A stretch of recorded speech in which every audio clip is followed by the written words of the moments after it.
right, friends, how are you today? Aaron here bringing you some honest astrology. We're going to be talking a little bit about astrotheology, throwing it out there, but this is going to be a little bit different, okay? I'm not pulling up Bible verses or anything like that. Today, I'm going to be pulling up some art, some ancient art that shows us how artists have hid astrology in through religious paintings or through concepts. Let me just show you. All right, I want to, if you follow the daily videos, okay, I just talked about this stuff, so I don't know who's going to be watching this. I just talked about this stuff, you know, a day ago on my daily astrology videos, okay, to break down some of the elements and aspects of astrology. Let's just look at those for a quick second, okay? We'll go around the zodiac, okay? It's all split into four seasons, okay? 3 elements for each season, okay? Starting with Aries. Aries is the head, okay? When we look at the zodiac, and Aries is the head, and Taurus is the shoulders and arms, and Gemini is the hands, okay? And Cancer has this dual nature about it. We're going, you know, the 69 that you see, the 6-9 kind of thing going on with Cancer. You know, this is the emotions, the flow of emotions, okay, which is ruled by the moon. The moon, you know, the rise of the tides come in, or the rise of the moon, the tides come in. The moon goes down, the tides go down. You know what I mean? So this is a flux of emotions coming up and coming back, okay?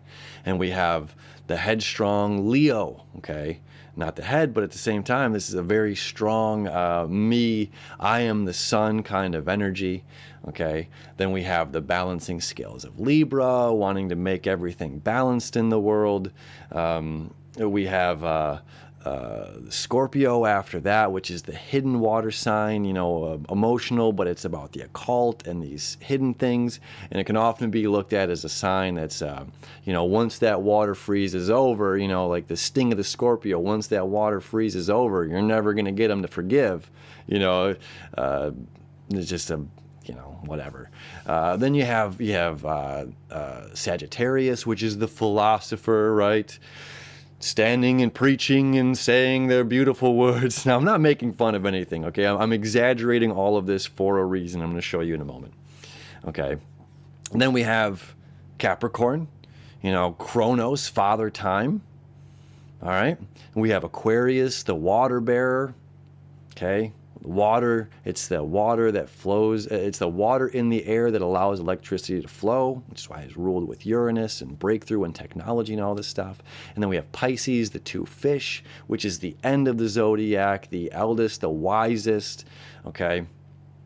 And then we come back again, all right? The eldest and the wisest, isn't it? It's the infant as well as the grand master, okay?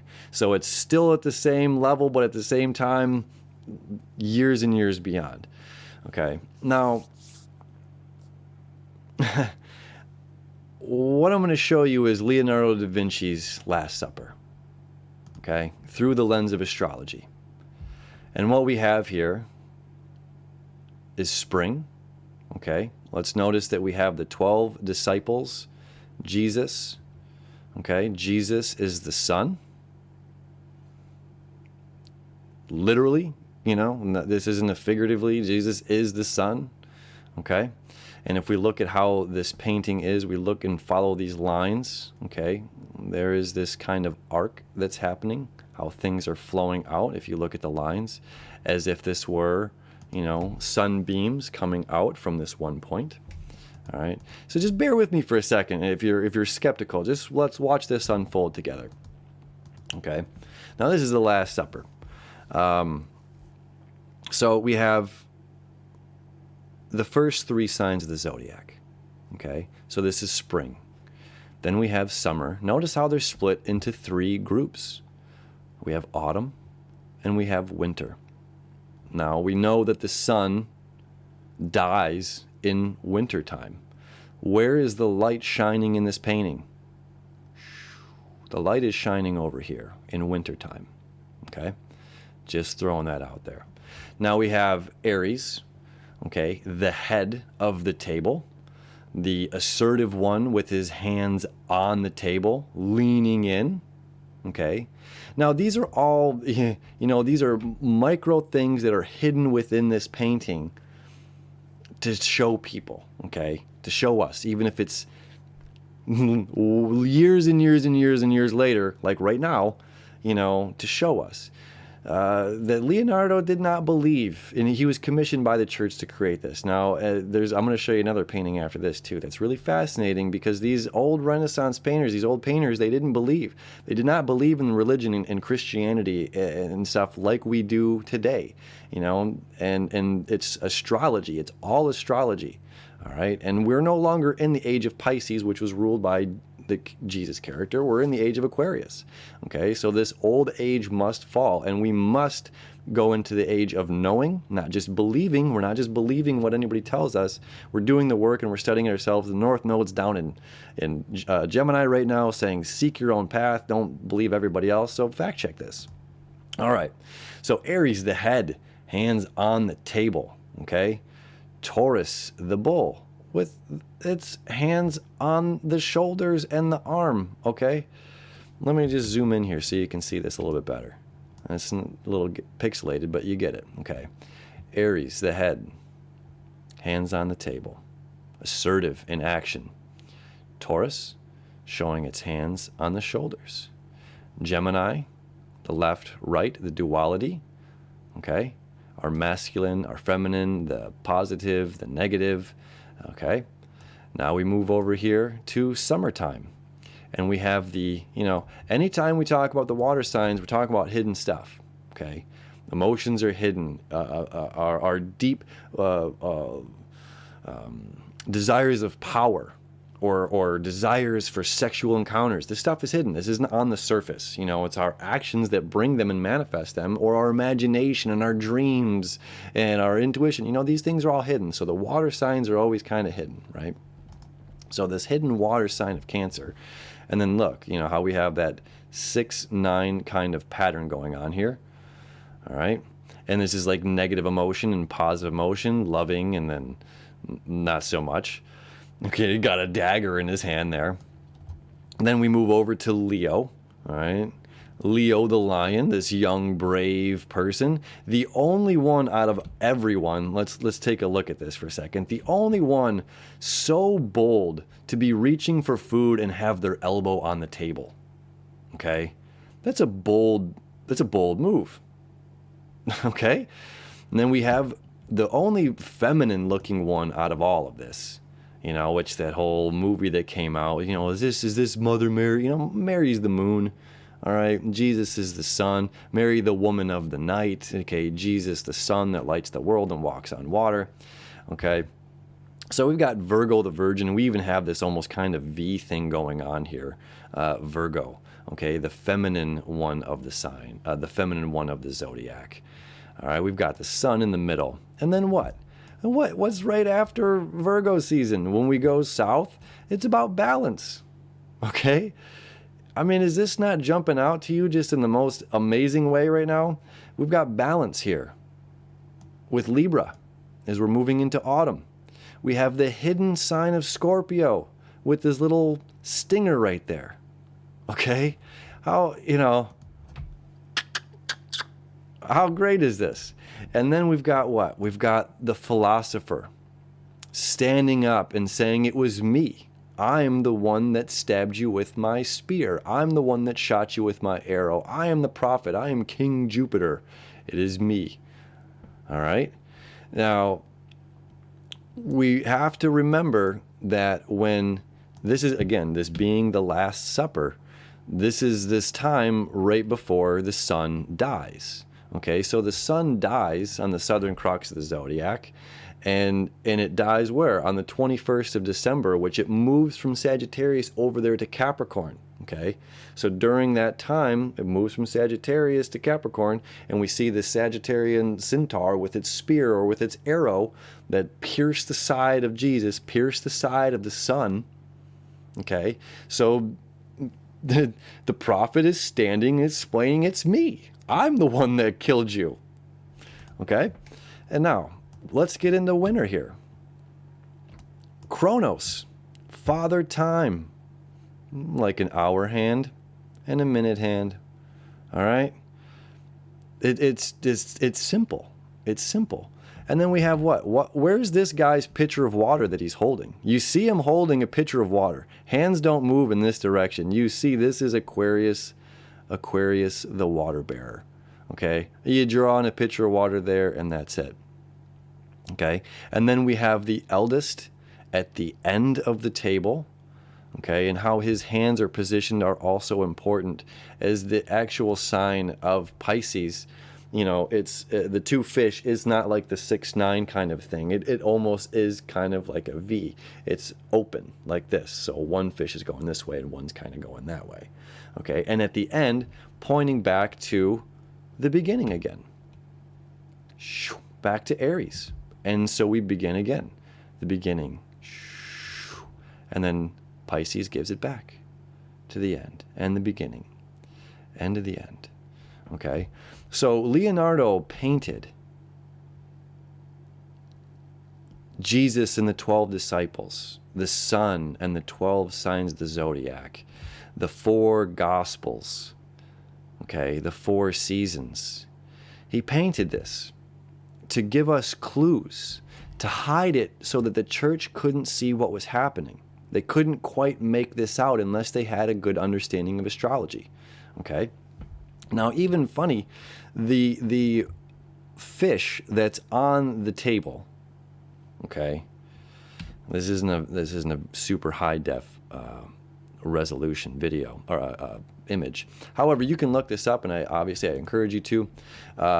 Herring. It's been debated if the fish is herring or if it's eel because of how it looks in the painting.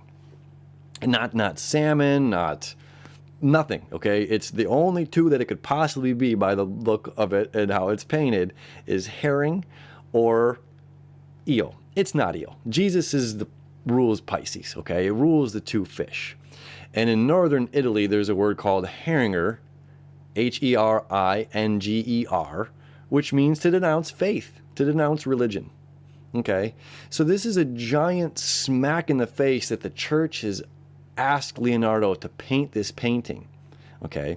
And when you look it up, it took him a long time. He'd come and he'd pick at it and then he'd leave, and come and pick at it and leave, okay? Because he wanted to make sure that his understanding of astrology was enough in here, but subtle enough to where it didn't pop out where he would be caught, okay? The sleight of the fish, you know, it's just like, it could be this, but it's just enough to show us this is not a reality. This thing that we call Christianity, the religion, and the following of this, you know, it's an age in our times, just like Judaism, just like every, you know, step in the way. It was a necessary time in our history. And we're not there anymore. We're in the age of Aquarius. We're in the age of knowing, and the old ages must fall. Okay, so that's why we're talking about this stuff right now. Now let me show you another one. Okay, now this is Michelangelo's Sistine Chapel, and it wasn't until 2016 that a brain surgeon walked in, looked up at this, and started laughing. And his wife says, "What?" And he says, "That which God is in is a brain." Okay, and oops. Whoa, that was my COVID test. Guess what? It's negative, friends. Oh my God, sorry about that.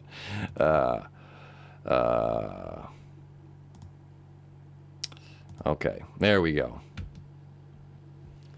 You know, this is the brain. When you look at this, and Michelangelo understood just as the same as Leonardo, that the church is trying to push religion for their own reasons, for their own sense of control, power, money. And even in the Bible, it says the kingdom of God is within you. Okay? The pineal gland. You know, God is reaching from where? That pineal gland. Okay? It's extremely important that we see this and understand. And this is why I often talk about meditation much. You know, it's that Christ, anointed with oil in the head, anointed with oil on the head. Okay, in meditation, through meditation, we let go of the left brain and we move into the right brain. The oil at the base of the spine rises the 33 up the 33 spine and anoints our pineal gland with this oil. Okay, and when we sit and we give ourselves time in meditation. Now we're going to go back even further beyond Michelangelo and beyond. Okay, we're going to look at this one right here. This is the Egyptian sun god Ra. Okay, Isis, Ra, El, the original gods were all named El, Israel. Okay, it's all there. Now, you see, this is Ra, the sun god, and we see the sun here, and there's always the serpent.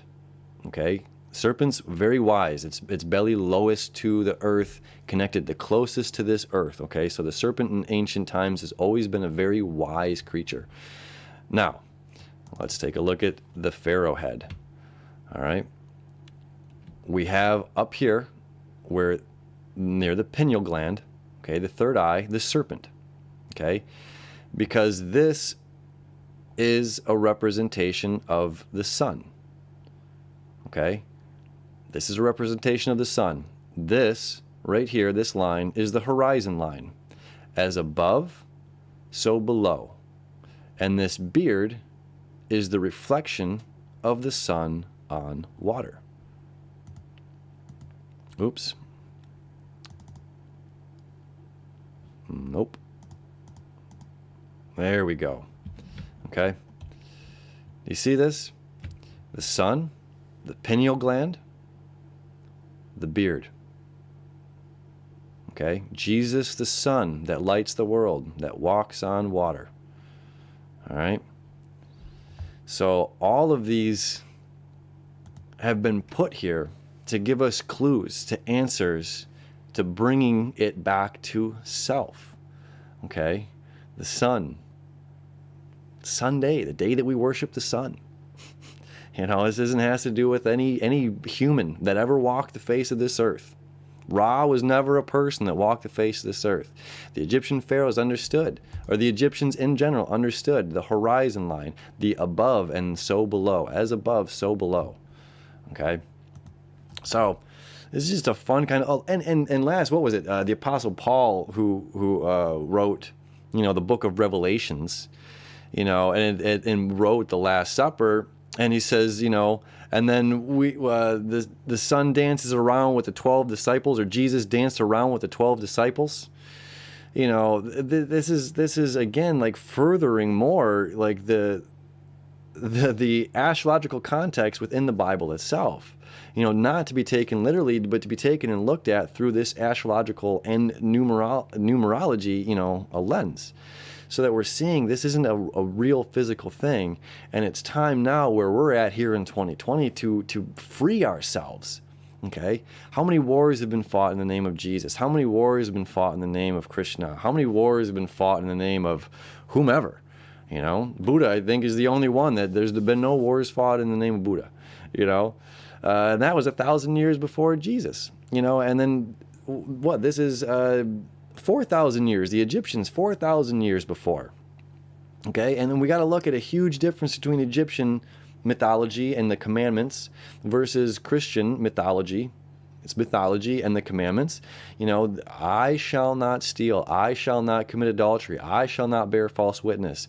Thou shalt not bear false witness. Thou shalt not steal. Thou shalt not. Thou shalt not. And if you do, there's going to be a man that loves you. There's a man that loves you as long as you do what he says. But if you don't do what he says and you don't follow these 10 things, you will suffer your entire life. It's time to free ourselves of this silly story, this fairy tale that we've been passed on from generation to generation to generation. Okay? Time to free ourselves from these stories and just connect back with ourselves. Okay, connecting back with the sun, with nature, with our pineal gland. All right. I mean, there's no conclusion, here with this. It's just, I just wanted to share this stuff with you because it's cool. right? And if you dig this, if you dig this information, look up, if you know, look into it yourself. You can find other information out there about it. Share this with some people that you think might like it. You know, it's something I never ask here on this channel, but give it a like, share it, and spread this stuff out. You know, it's time to dissolve the lie that we've been told our entire lives, and our grandparents and great-grandparents and all of their lives. We can free ourselves from this terrible story, okay, and live how we're meant to live. I love you, my friends. Have a beautiful day, and we'll see you tomorrow.